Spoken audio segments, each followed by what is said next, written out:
Already set to tell us what Nigerians are talking about on social media. Good morning to you, Imai. Good morning, Shola. Good morning, Salamatu. Good morning. Yeah, and good morning, Nigeria. This is Kakaaki Social. I am Ohima Maize, your anchor on this segment. We begin this morning with a report by the World Bank, which is currently trending. That report is stating that between 1995 and 2018, the Nigerian economy has not made any progress. Nigerians are reacting to the details of that report already in the social media. We'll be taking a look at that this morning. This is coming just on the heels of a report also that Ghana will be the fastest growing economy in 2019, according to the IMF. So what this means is that it appears Nigeria hasn't really made economic progress over this period of time. Shehu Sani sharing this link on Twitter, which is captioned, Nigeria's economy didn't improve between 1995 to 2018, World Bank. Let's take a look at some details of that report. The World Bank has said that Nigeria's economy did not progress at all between the years 1995 to 2018. The country was grouped with 18 other nations whose economies are at rock bottom in terms of performance. The bank said high exchange rates, restrictions on foreign exchange, and infrastructure underdevelopment are some of the things harming Nigeria's economy. This has got Nigerians talking. The Punch version of that report has also attracted a lot of commentary. The caption that Nigeria's economy is sleeping, says World Bank. Let's take a look at how Nigerians are reacting to this. Baby 8 tweeted and said, no matter what anyone says, the people supporting this government will always believe everything is going well. Even if this country is on fire, they will say it's just temporary fire now. Fire won't kill you. Baby 8 tweeting yesterday from Gozi Kings in a tweet said, it is no longer news to us, sir. You people should help us talk to our presido on what to do because it seems not to agree with your assertion that our economy is in a bad shape. Gozi Kings in a tweet said that. Anthony Aloye tweeting said, I'm feeling the pinch all the way from Canada. I've been trying to sell 3 plots of land in Nigeria for over a year now and I still can't get a buyer. Cash crunch, economic squeeze. Anthony Aloye tweeting that. Chuksi Johnson in a tweet said, that is what happens when you have a leader without the knowledge of how to grow the economy and who isn't willing to appoint capable technocrats to handle it because they are not from his region. Chuksi Johnson tweeting yesterday. David Ojowan in a tweet responding to another Twitter user said, always take your time to go through contents of headlines before drawing conclusions. We don't have to politicize this as the PDP controlled the economy for the larger chunk of the period mentioned. But it got a swift response from another Twitter user, Casey Niger, tweeting said, you didn't read the article. If you did, you wouldn't be saying that. Was it PDP that managed Nigeria from 1995 to 1999? Are you aware Buhari was part and parcel of Abacha's government? Do you know it was PDP that turned our fortunes around only for Buhari to come and reverse it? From Casey Niger tweeting, and of course the IMF yesterday has said that Ghana will be the fastest growing economy in the world this year.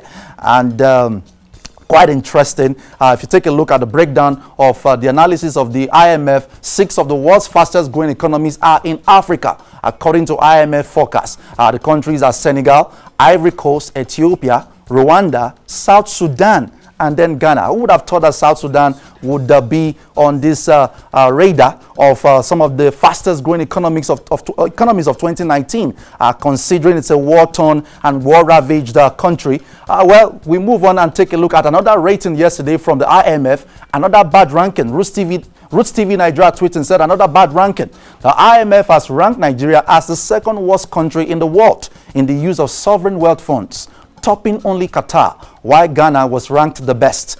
Transparency and corporate governance were some of the criteria used. Tragic. Another not so good ranking for Nigeria yesterday. We move on and take a look at this hashtag which was trending on Twitter yesterday. Some Nigerians want President Muhammadu Buhari to sack some of his ministers in the incoming cabinet. Let's take a look. This hashtag was trending yesterday. Let's take a look at some of the tweets on that hashtag. Capshashi tweeted and said, the first in the list of ministers Buhari should sack is Honorable Minister of Petroleum. Not forgetting the one that dreams of British pizza. Capshashi tweeting yesterday. Yemi Fash in the tweet said, am I the only one who noticed Abuja is now so dirty? That FCT minister is the chief ghost worker of the Federal Republic of Nigeria. Even Dalong is better than him. Ministers Buhari should sack. Yemi Fash tweeting yesterday. Aski Fang still tweeting that Ministers Buhari should sack both the Minister of Science and Technology and the NYSC lacking Minister of Communication. Aski Fang tweeted yesterday. Rockefeller King in a tweet said Ministers Buhari should sack number 1, Solomon Dalong, 2, Lai Mohammed, 3. Rotimi Amechi. 4. Babatunde Fashola. 5. Minister of FCT. 6. Minister of Education. And the Minister of Petroleum. Chai, I have forgotten his name. Rockefeller King tweeting yesterday, and from I am Ilemona, this minister's Buhari should sack hashtag. It's one of the funniest things I've seen on Twitter, especially seeing as there isn't a single minister who has performed above average in the last 3 years. I am Ilemona tweeting yesterday on that hashtag. Oh my Gala one tweeting said, Abuja is permanently dark. The street lights are not working. Street beggars are back on the major highways within Amak, the capital of Africa. The capital of Africa's most populous nation is not working. Renominating Mohamed Bello for the next FCT minister is unacceptable. Ministers Buhari should sack. Jaja PhD tweeting, this ministers Buhari should sack is very funny because the first minister to go should be the petroleum minister. But that one go hard. So yeah, FCT minister should get the boot. Why? Because under his watch, Abuja has retrogressed significantly. Jaja tweeting yesterday, PhD tweeting yesterday. Shalom Tio in a tweet said, to be very honest, I'm not impressed with any minister under Buhari. Ministers Buhari should sack must be the entire cabinet. Someone wants the entire cabinet sent packing. Ministers Buhari should sack trending on Twitter yesterday. And this video report we're about to take a look at has gone viral yesterday. What appears to be an embittered policeman during a stop and search called out one of the passengers, took his phone and said, how much did you buy this phone? And the passenger replied that he bought it for about 200,000 naira. And the policeman said, can you imagine? I have been in the force for almost 14 years and I can't afford this kind of phone. And then he proceeded to harass that passenger and smash the phone on the ground. This video is viral. It's gone viral yesterday, came out yesterday. Let's take a look at the details of this report from the person who first shot the video. Covenant Buhari tweeting said, I recorded this video. Actually happened today in Delta State, Okpe. An officer harassing a student just because he owns an iPhone X. And Instablog Nigeria also picked up that report and they shared with us a video that captures the entire details. Policeman destroys DELSU student's phone for being too expensive. There was confusion yesterday in Okpe, Delta State, as an aggrieved policeman destroyed the phone of a Delta State University student for being too expensive for his level. The bus conveying the students had stopped for a normal stop and search operation, but he extended the search to the phones of the passengers, only to see one of them using an iPhone, and then the very unfortunate incident you're about to watch happened. Let's take a look at this video and the comments that followed.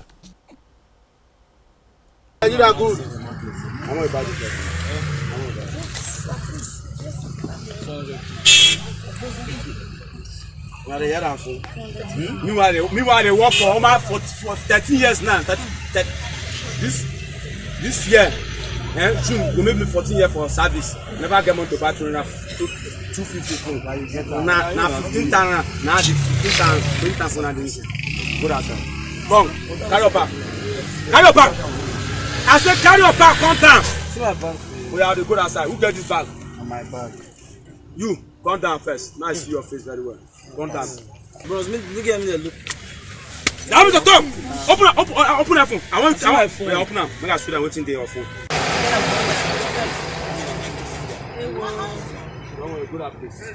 I said, flood this guy. If I go move you, put that place. I enter the motor and close my door. What's that? What police you? Enter the motor, close my door. Very sad incident there yesterday. Tweeting from on Twitter, Segdak tweeting said, this simply shows the level of frustration of an average legit public servant in Nigeria. 90% can't afford any form of luxury after paying bills from their salary. Security operatives should be trained on how to calmly uncover the bad guys and not harass youths with decent lifestyle. Segdak tweeting yesterday. Edward Honoriode in a tweet said, one of the biggest issues facing the police today is training and retraining. Most police officers haven't gone for other courses after their police basic training. They most often don't know human rights and how to relate to the public. They are crude and uninformed. So sad. Edward Honoriade tweeting yesterday. Nedu Golden in a tweet said, my concern is with how he compares the boy with himself. It is not about the law or trying to catch a criminal. It is purely jealousy. Nedu Golden tweeting yesterday, Vicky86_Bab said, that police officer is actually speaking out of frustration. 14 years with nothing to show for it can be very depressing. He is simply transferring his aggression to the young man. He needs help. Vicky86_Babs tweeting. Maji Kabiru said, honestly, this is oppression. We've been going through it by security operatives. Let the government introduce psychotherapy to appraise mental state of officers during recruitment. And yesterday, interestingly, as this issue was raging in the social media, the Nigerian police came out with a report. They said, tweeting from their official handle, the Commissioner of Police Delta State Command has confirmed that the police sergeant reported to have harassed and embarrassed an innocent student is now in police custody. And they continued in that statement yesterday on their official Twitter handle. Also, orderly trial has commenced and the proceeding will bring out appropriate disciplinary action on him. And then in another tweet, the force wishes to state that such behavioral pattern is not a true reflection of Nigerian police force, especially under the leadership of Inspector General of Police, Acting IGP M.A. Adamu, #AskThePolice. I personally think this is really quite commendable. It was very, very proactive and swift. Just within 24 hours, the police immediately tracked that issue, investigated, fished out the police officer responsible for it. I think the police deserve some accolades. We actually shouldn't be celebrating this, but when you put this in context with what used to happen in the past, I think this deserves a pat on the back. And you know how it feels when something happens and you actually see the results coming out of the outcry. This is one example of that. We encourage the police to continue more in that direction. I will take a look now at this video of a Nigerian MC Charles TV on Instagram who is complaining about the conduct and the character of Nigerians who live abroad, particularly referencing the United States of America, where it appears he also lives. He said that Nigerians are fond of some Nigerians actually have been given a bad reputation to the country, and this is blocking access and the road for others who intend to also travel abroad. Nigerians are being denied visa, and I like it. He captioned it. Let's take a look at the details of that video. It's actually a long video, about 6 minutes long. So just sit back and you're going to relax and watch this video. I'm not in a good mood today, he said when he posted this video. Let's take a look at this video and how Nigerians reacted.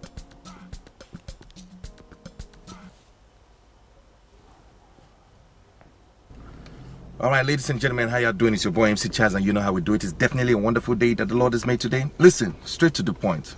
I want to talk to my fellow brothers and sisters from this country, Nigeria. When we talk about the good, we have to talk about the bad. You understand what I'm saying? Now, the embassy in Nigeria, Lagos, have been denying a lot of people visas. Okay? That's okay. Now, people that were given 2-year visa to come to America, they came last year, they tried to come this year, they were denied visa. And now we found out that the people who came in last year, a good number of them who came into America with their pregnant wives, give birth to these children, and leave the country without paying the bill. When you go back to the embassy, they collect your visa from you. Because by law, there's absolutely no way for them to have you or make you pay that bill. Guess what happens to that bill? It's laying down somewhere that eventually taxpayers have to cover that bill to that hospital. My brothers and sisters, and I ask myself, why are we behaving in such manner? One day you want to come and give birth to your child in America. You want your child to be an American citizen. And because of that, you want to set the future of your child. But you don't want to pay for it. Like, what is wrong with us as a people? Are we the only ones that are the smartest in the world? Putting every other great Nigerian under this useless pressure. Because some people refuse to do the right thing. You come to America, you give birth to your children, they get passports, they're American citizens. Then you leave the country without paying the bill. Leaving other people who are working so hard to pay for that bill. Just in case you don't know, taxpayers cover those bills. And then you expect people to be happy with you. Destroying the reputation of other good Nigerians that have money to come and give birth to their children. Look at what Trump is doing right now. Right now, they don't even want it. They don't care about your money. They don't want your money. They don't want you to just come and give birth to a child and make the child an American citizen and then go back to Nigeria. What is wrong with us? Are we the only ones suffering in this world? Are we the only ones suffering in this world? Please don't tell me, oh, you live in America, you don't know the struggle. My friend, please be quiet. There are so many other African countries that are not doing as well as Nigeria. Even till today, even with your current situation, the current president, we are still doing way better than a lot of other countries, and they are not committing these crimes. Nigeria everywhere. I am coming to the good Nigerians. Let me finish with these ones that don't have sense. Look at Dubai. A human being will leave his country and feel like he has watched Ocean 8 and Ocean 11. You now feel your Brad Pitt, that you can now go and rob in another country.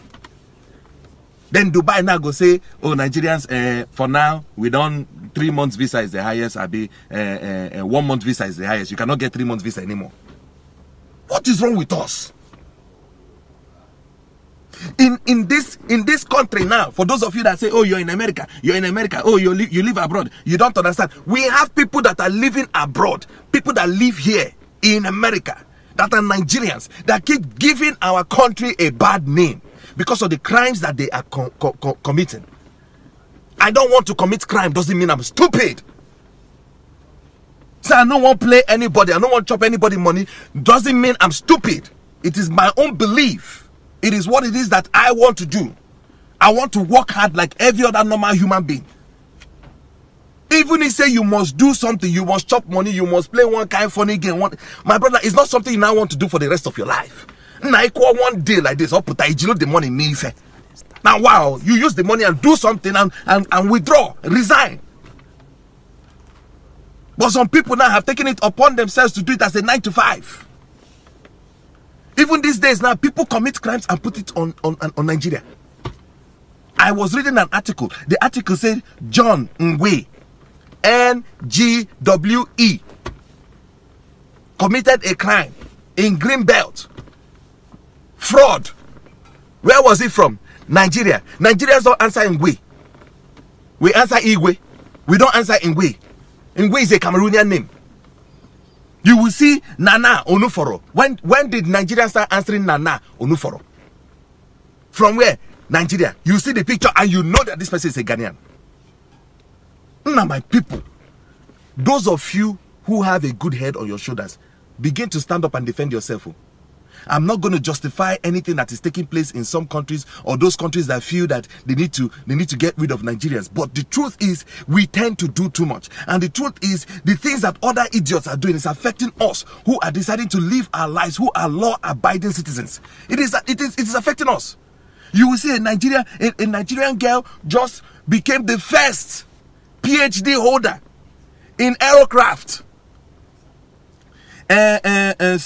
Something Okolo, I've forgotten, but her last name was Okolo. I was reading this, and do you know how proud I was? But one useless idiot will just come and mess it up because Okolo, Mrs. Okolo, and you are from the same country. Now we have to stand up. We have to begin to. Let me tell you, we have to defend ourselves. Those of you that are law-abiding citizens, those of you that are doing well, those of you that have a good head on your shoulders, those of you who do not commit these crimes, you have to start defending yourself, because a time will come when this thing might be unbearable. I'm telling you, there's a family or there's a group of people or there's a government that Nigerians will go and mess with, and things will get really, really bad. You have to start defending. You have to speak up. You have to say, this is not us. This is not our character. The people who do this should face the crime. And this is not a Nigerian thing, because I'm Nigerian and I'm a law-abiding citizen. I'm doing everything I can do to stay away from trouble. And if those people who refuse to stay away from trouble commit crimes, I should not be held responsible just because both of us are from Nigeria. That's all I'm saying. Thank you. Okay, a very thought-provoking video there from Immortally XYZ. My brother, I respect you for this post. You have said it all. We that have lived here for years are sometimes judged by their actions. I went to Walmart in Pennsylvania, and the sign said, beware of fraudsters from Nigeria, especially at the MoneyGram counter. It is that bad. Immortal XYZ posting yesterday from Onyx Everest. Nigerians with dirty mind are killing the rest of us. I had to pay cash for my mom's ticket to Nigeria yesterday because they won't accept card for tickets to Nigeria. And then we saw a few more comments from UG Sino.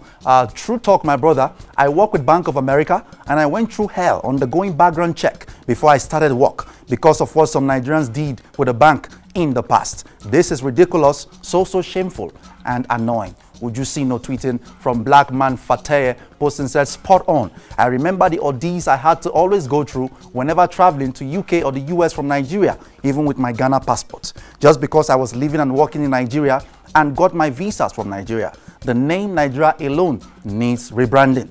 And we go all the way to Ghana now, where a Nigerian lady has backed 6 years in jail for punishing her child. This report was fired by Joy News Ghana. Let's take a look at the details of this report in this video, and the comments are followed. Trial has been swift. She was arrested last Friday. Her trial opened on Monday and was convicted same day after she pleaded guilty. Though a tearful Rebecca admission inflicted the wounds on her daughter, she explains she had come to her wits' end after several efforts to talk her out of it. The trouble my daughter had been causing me, she have always been stealing anything unless she didn't set her eyes on the thing. If it's money, any amount it is, she will take all. She will not leave anyone for me. Reaching last month, it was 2 phones she stole from the house. Somebody plugged phone in my room. She stole it and gave it to a certain boy. They call him Charles. My own phone, I was also sleeping. She take my own phone to the same Charles. I took her to Osu police station to report the case. They said that it's the child. They cannot discipline her. They cannot do what I asked them, because I asked them to detain her and investigate who had been sending her to steal. They said they cannot do that. I returned her home. So I now decided to return them back to Nigeria. I called the father for him to send me money so that I would send them back home. He told me ending of the month, the 9th, we sleep again. 119, the 50 pesos that left in my purse. She come in and take all without leaving even 10 pesos. And that was the last money that left with me that I was having. So when I wake up and realize that she had taken the money and she left the door open and lie down again, pretend as if nothing happened. That money she took that night was the last money. When I think, what are we going to eat tomorrow? I was so frustrated because I don't know who to go to. I don't know who to run to. The father promised to send money. He have not sent it. That was the only money that left with me, even in the bank. I used the scissors to cane her hand. I used the knife to cane her hand. I didn't use it to cut her. I was caning her with the thing because if she do something, you don't do her anything. The next day she will do the bigger one. She will do the one. She don't want to change. She started this attitude from Nigeria before we left the country to Ghana here. The victim, together with her 2 siblings, have been taken away from Rebecca to Nigeria, and she is also expected to be deported after she serves her sentence. She is, however, pleading to be pardoned so she could fend for her children. I have to go and take care of my kids. If it's to send me back to my country, I will go back to my country, not to send me to jail, because nobody will take care of the other 2. Deputy Regional Coordinator at DELSU, DSP Cecilia Harriet Appia-Ampofo tells Joy News, fast-track sentencing is how the units will now be handling abuse cases. Every child has the right to live and right to do everything. And you don't discipline your child to hurt him or her. It's against Ghana's law. The acts, the constitution doesn't allow that, and DELSU, our acts, also doesn't allow it. If a child does something, you have to correct him or her in a rightful way. You don't correct him or her as in punishing him or her. Any woman who assaults her son or daughter or her child will be arrested and sent to court, and she will be prosecuted. Rebecca is expected to start her sentence on Tuesday. Nigerian woman in Ghana sentenced to 6 years imprisonment for inflicting injuries on her child while attempting to mete out some discipline. This is where we draw the curtain this morning on Kakaaki Social. Follow the conversation on Twitter, Facebook, and Instagram. Subscribe to YouTube channel Kakaaki Social. I am Ohima Amaize. Handing you over back now to Shola and Salamatu. Really heart-wrenching content there, the last content on the mother and child. Thank you so much, Ohima. Thank you very much, Sally.